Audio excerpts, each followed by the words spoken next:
Hi, Lisa Gifford here, and today we're going to be showing you how to make the Curvy Bag with the Curvy Bag template set. The Curvy Bag template set comes with two pieces. You're going to get a large and a small, and in order to make one of these projects today, you're going to need at least a half a yard of two different fabrics. You're going to need some rotary cutters. For the project I'm doing today, we're going to actually use the single-sided fusible foam. Now you're going to see that some of the templates, if you get the earlier templates, they're going to say bubble basket, large and small, but we changed the name to the Curvy Bag. I think it just kind of makes it a little bit more sense to it. We're going to make the large, and I'm showing you here we also have different sizes here where I actually had turned one into like a Halloween trick-or-treat bag by just adding a simple handle to it. But the one I'm going to be showing you today is making the large with the fusible foam, and I got a couple little tricks so that you can have these nice sharp points. So here are my two fabrics that I've chose to make my basket with.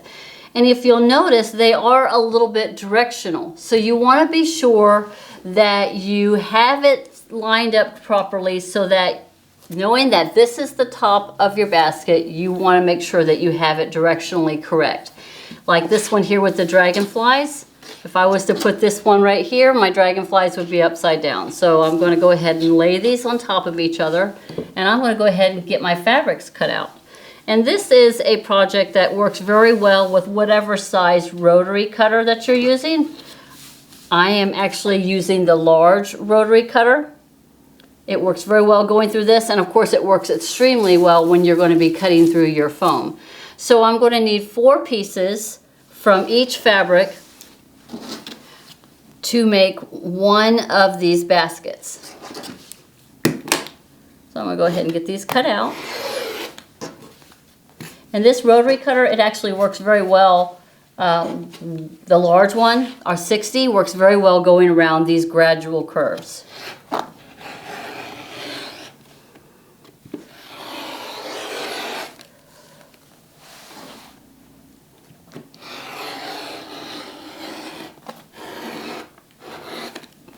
See, that was awesome. Worked perfectly with that.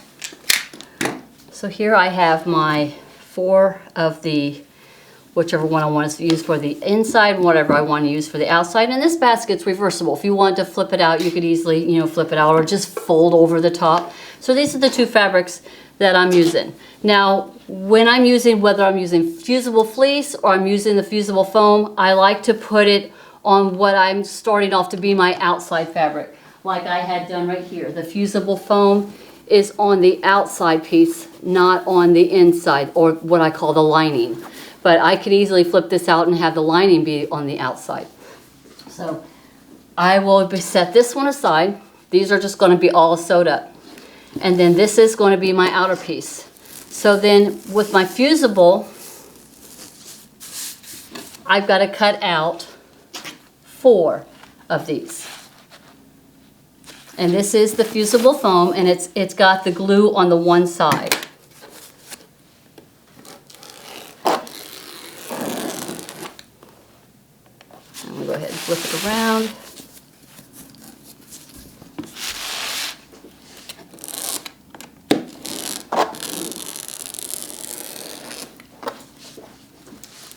Make sure I had that lined up right. Shift it a little bit.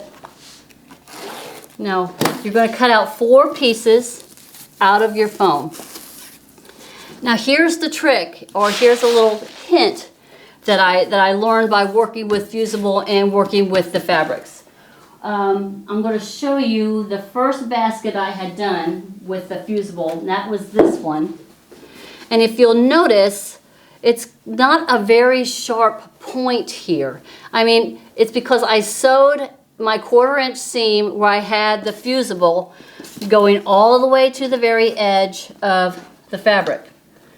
So it'd be like this. So here's my piece that's being glued down. So I would set this on here, and I would iron this down according to the instructions that you're using it, that your fusible requires. Usually about 3-5 seconds as you're pressing it down. Now I didn't have that problem when I was working with the fleece, but with the foam, I kept it the same size, and then when I'm sewing my 1/4 inch, it just didn't give me a very sharp point right here. Now, if you'll see on this one, I've got a really sharp point now. And what I had done differently was I actually trimmed up the fusible about 1/4 of an inch and all the way around, and then I ironed it onto the back. So I'm going to show you how I did that. So here's my piece, here's my fusible, and here is my last piece that needs to be ironed. So here's the piece that hasn't been trimmed yet, and I actually used the template to do that. So I took the template and I lined it up on the top and on the bottom, and then what I did was I just slid it over about 1/4 of an inch. Do you see that? It's just slid over just a little bit. See, I got that edge right there. Now I'm going to go ahead and trim that off.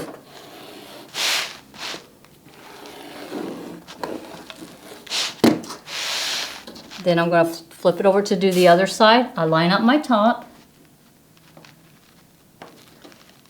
And then I just slide it over about 1/4 of an inch. Because I'm not going to be sewing it onto the fusible now. When I sew my two pieces together, it will just be catching it on the fabric and not on the fusible. And then I did that also on the top. So now I just knock off about 1/4 of an inch off the top here. Now I'll probably write up these instructions so I have the full written instructions on how I did this. All right, I'm going to go ahead and set these all aside. So here's my piece that is a little bit smaller now. So now I've got to iron it onto my outer piece. So taking the glue side down, I just kind of center it onto the piece, making sure that I've got edge all the way around and it's about the same all the way around. And then I'm going to iron this. So what I had done to make sure that it stayed in place was after I had got it pretty well centered, I grabbed it from both sides and I just kind of flipped it over.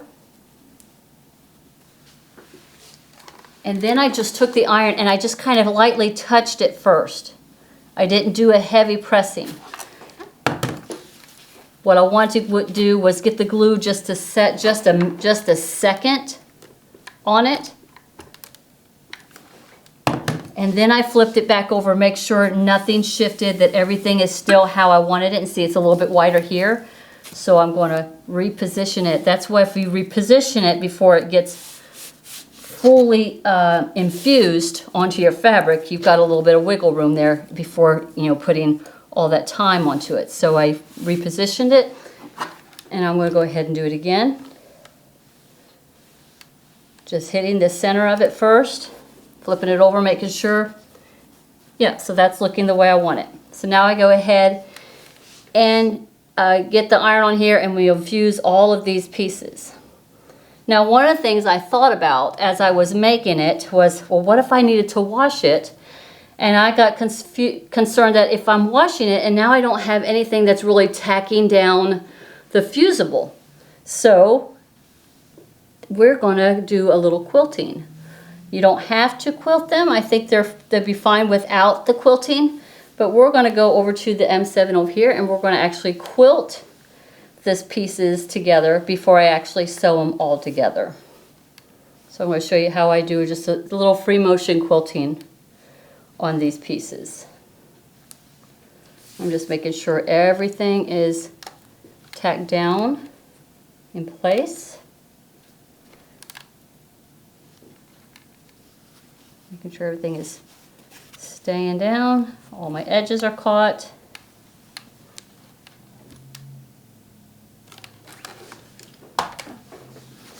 And so there it is. And then we're going to go and we're going to free motion quilt this one, and I'm just going to show you. Here's a couple that here's the 3 that I've already done. I don't know if you can see it, but it's just a simple. I just did a simple, I don't know, random stippling. I just did a simple stippling on them before I even sewed them. And then here's my lining pieces, and we're going to sew that up. So we're going to go to the sewing machine. We're going to get these sewed up because once you get to that point, it's just real easy to go from there. First thing I'm going to do is I'm going to go ahead and sew the lining pieces together, and there were 4 pieces, so I've got 2 of them right sides together. So all you're going to do is just sew one side down on both sets, but I'm going to leave an opening because this is where we're going to turn it. So I like, being that this is the larger and we're working with foam, I probably will do like a 3 or 4 inch opening on one of the linings, and I usually put it down here on one of these straighter edges right here. So I'm going to sew, back tack, leave an opening, back tack to the end, repeat that for the other one, and then I'm going to take those 2 pieces right sides together, and then we're just going to sew all the way around, and that will finish what we need to do for the lining pieces. And I sew these at a 1/4 of an inch all the way around.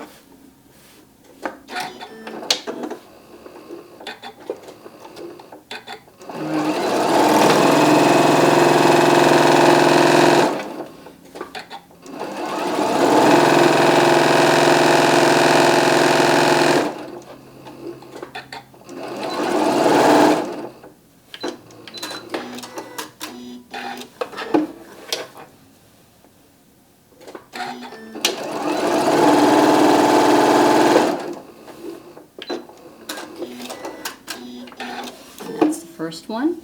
Now we'll go ahead and get the second one done.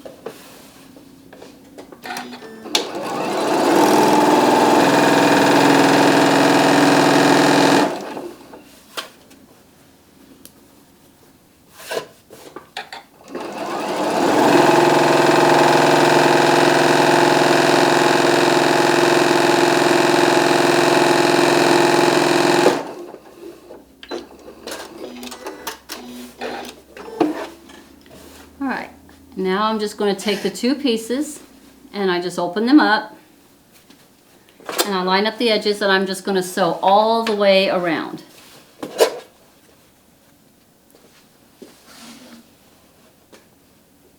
Now you could clip them or pin them, but you know me, I don't like to do either. Alright, see? If I can get away with not clipping and pinning, I'll do it.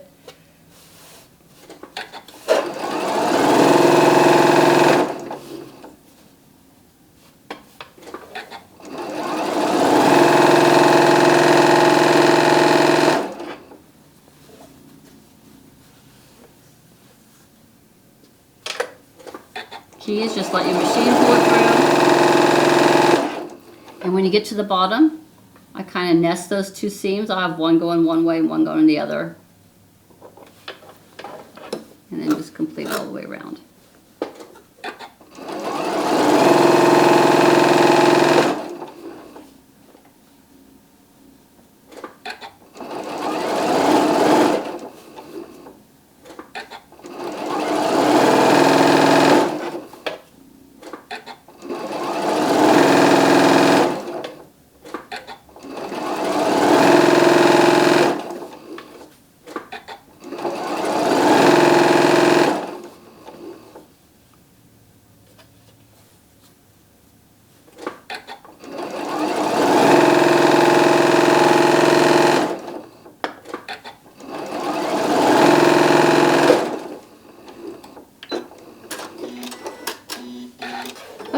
And don't even worry about flipping it out because you're going to be sliding this over the other pieces. So I'm going to go ahead and get the machine set up for doing our free motion quilting. Alright, so I got the machine all set up for doing some free motion quilting. So I'm just going to do some stippling all over it, and then we'll be finished in just a minute. And I'm going to be using some of the glide thread today.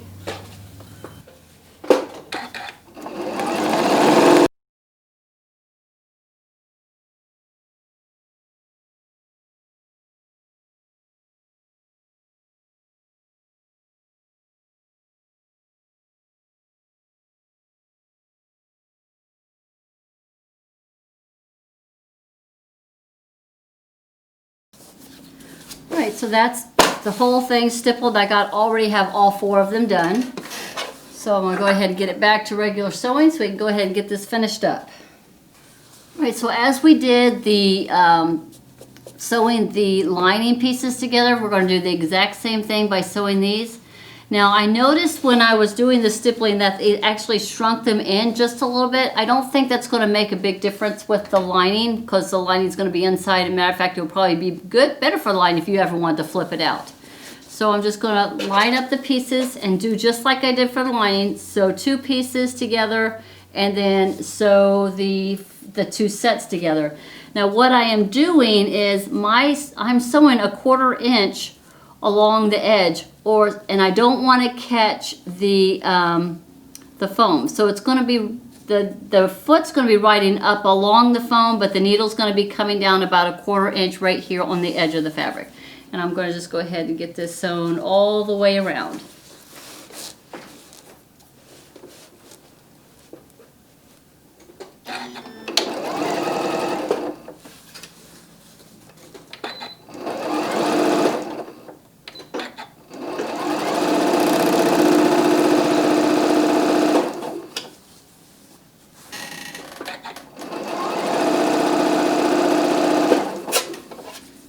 Take it a little bit slower going through all these pieces.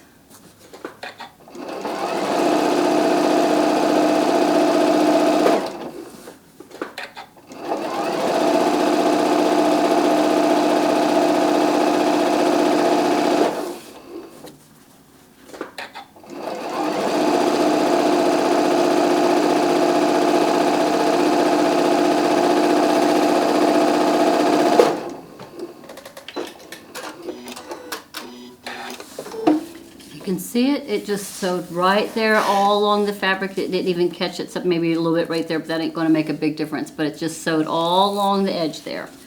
I'm going to go ahead and get that done with the second one.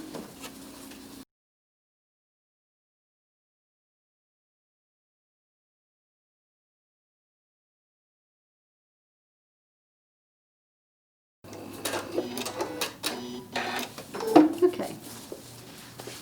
This is how it's going to be looking, and see how it gives such a nice sharp edge right here on the edge, because you're not sewing on that foam. It gives it a really good sharp edge now here. So I got my 2 pieces all done and 2 pieces sewed together. So now I'm going to go ahead and take the 2 and I'm placing them right sides together. So I got one pushed out and one pushed in so they can kind of nest up a little bit.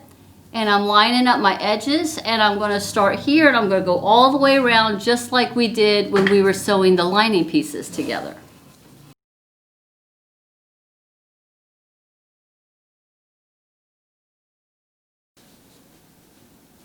Matching up my seam at the bottom and keeping my edges together.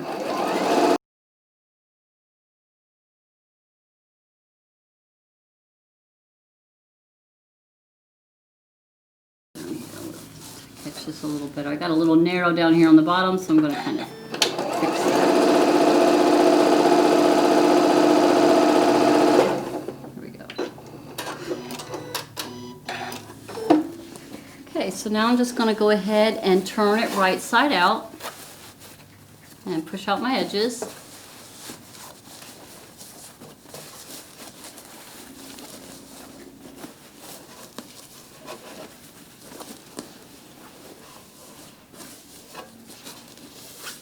And you can see, because I'm not fighting with the thickness of the foam, it gives it just a nice crisp corner, nice crisp corners on there. And I think having that little extra bit of quilting on there just kind of gives it just a really pretty decorative touch. So now the next step is attaching our lining. So you're going to take your lining piece, and remember we didn't flip it right side out, so we kept it with the pretty side on the inside. And what we're going to do, we're going to slip this over top or over the basket here, so you have right sides touching. Now if you wanted to do a handle, like if you're making this and you wanted this to be a big bag for somebody, or if you wanted it to be, or if you were doing the smaller bag, now would be the time to have your handles, and you would attach them at this point here. So let me grab that one. I'm going to show you what I'm talking about. Like on this little bag right here, before I had made these little handles, and how I had done these was I cut with the fabric 5 inches I cut a 1-inch strip of batting and I just folded it all together and just sewed it down. And I think these little pieces right here, I want to say they're 14 inches. Both pieces are 14 inches. And what I had done was when I was getting ready to attach the lining to the bag, I just kind of dropped them down right here at these edges. So I would put 2 right here on this side, and I put 2 over here on this side. Now, if you wanted just to have a big handle, you could just center it and have one big long handle on it. But if you wanted just a little bag with 2 little handles, then just put them right here and clip them in between the 2 layers. Then you're going to sew all the way around, and then when you flip it out, your handles will come out. So that's how I did this little bag right here. So I've got these all tucked in. I'm pushing out the corners into the corners of the edge of the lining to make everything just all lines up nice and perfectly. And then what I'm going to do is I'm going to match up my little corners here. And I've got some clips here. This is one of those projects where having a handful of clips will kind of work for you. So I will put a clip at each of these seams. And I kind of try to nest them up. Now, what I have found easier when I'm sewing this all together, this is where I will go ahead and sew a little bit wider than 1/4 of an inch. I'll actually go all the way down and catch the very edge of the foam when I'm sewing the top piece all the way around. I'm just catching that little piece right there on the edge. So I'm getting my clips in here to hold everything in place. I like to catch the 4 edges. And then if I need to go ahead and just a little bit in the middle, make sure everything's lining up.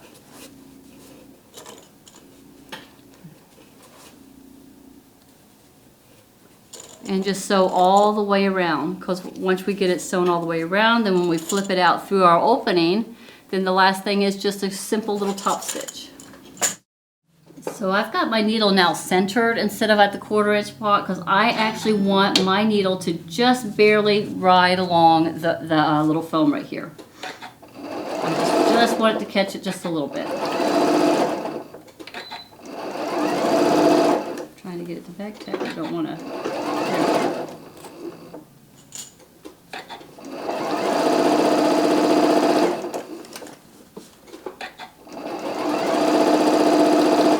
So if I was to guess, this is probably about 1/2 of an inch that I'm sewing right now all the way around.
Then I like to go ahead and just do a little trim right here at the tops, at all these little seams, make sure everything's nice and even.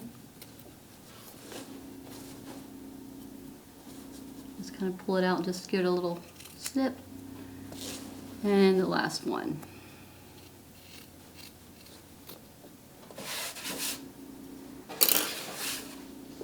So now I find your opening, which is going to be right somewhere, right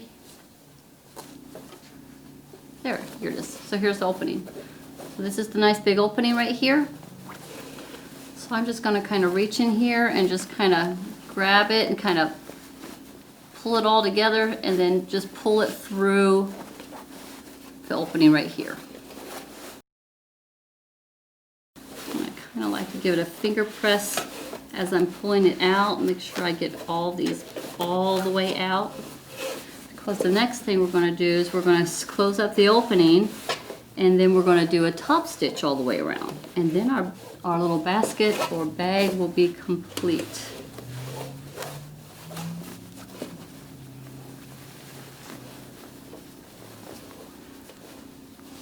Alright, so here's our opening, and you can hand stitch this closed if you want to hand stitch it closed, or you could sew it closed. I kind of, you know, try to get things done a little bit quicker, so I'm just kind of get my edges all lined up, trying to keep a little bit of that curve still in here.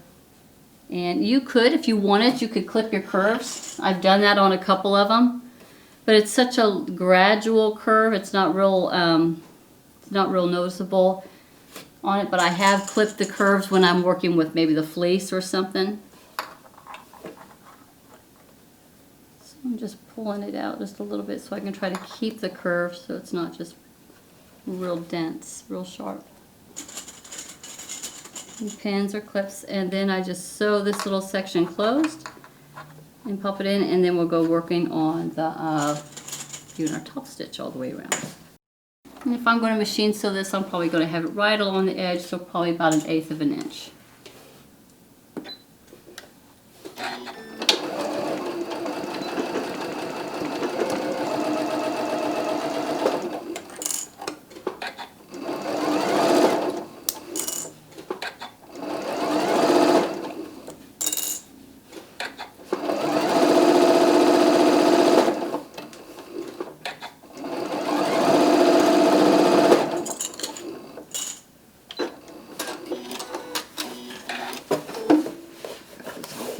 Out. We're just going to go ahead and put this down in the center. And here's where we're going to be using clips again, because I think it helps a little bit by holding everything in place. I'm going to roll this back. Now if you didn't want to have a top stitch, you could have a top stitch, and it looks like you've got a pretty little edge that's going on right here on the edge. You see that? Or you could just roll it back and put a top stitch on there. So I'm going to roll it back to where the seam is on top, grab my clips again, and I'm just going to kind of flip it in place.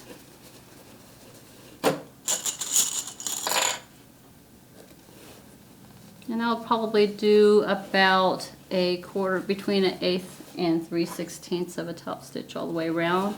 I like to do a larger stitch length, so I'll probably set this at probably at a 3 or a 3.5.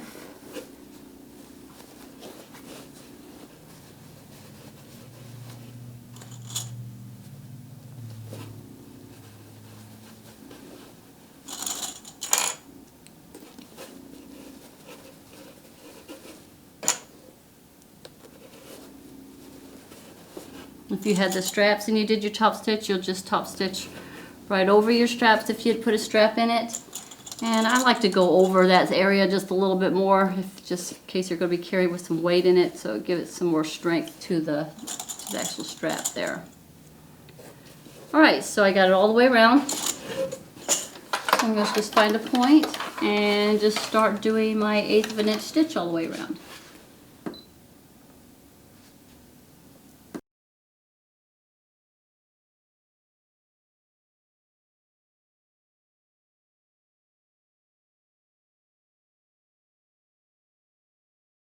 And when I get to where I started, I just come and sew over my stitches just a little bit, and then take about 2 stitches back and cut my threads.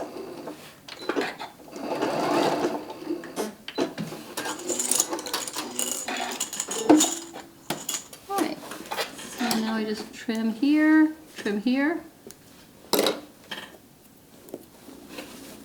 there we go. Push out my edges. Now we've got a nice little basket, and if you notice, you've got nice sharp points because we didn't sew onto the foam. I want to thank you for joining me today. I hope you enjoyed our curvy bag, and here it is, the one completely finished with the little quilting on here. Here's one that's done without the quilting, but it also has the nice sharp points. These would be great little waste baskets that you could make. You could put your waste basket on the inside and kind of be hiding like your plastic waste basket. You could use these to put like a potted flowers in there. I see this would be real pretty with poinsettias. You could roll down the edge to give it another interesting look. You can also flip them, the reversible. I'm going to show you how I'm going to reverse this one out. Because even though the foam is not on the lining, it still pushes out nice and pretty. So you can have it either side that you want it to be. So these are our curvy bags. I hope you enjoyed it.